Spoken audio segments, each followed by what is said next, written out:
Cyber ठकंक पंजारे युवक OTP पठाई लुटि नेले नगद 4,36,000 टंका। तालचेर थाना सह साइबर थानार द्वारस्थ हेले तालचेर धरमपुर गाँवर सुशांत साहू। गतकाली सुशांत को मोबाइल को बारंबार ओटीपी आसीथिला।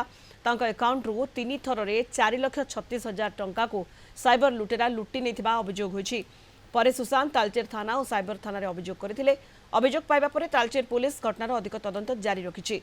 पूर्व किसी आप तांको मोबाइल को आसीथिबा बेले सेही आप को सुशांत खोलिथिबा बेले तांको अकाउंट को हैक करी ओटीपी पठाई साइबर लुटेरा एभली टंका लुटिथिबा अनुमान करा जाउछि।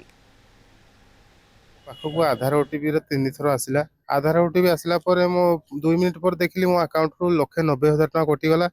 तापर फोन 2 मिनिट पर देखला बेलकू मो अकाउंट रु फोन 2 लाख कटि गला। तार फोन 2 मिनिट देखला बेलकू मो फोन 46,000 टका कटि गला। तो मो अकाउंट रे टोटल थिला 4,36,562 टका।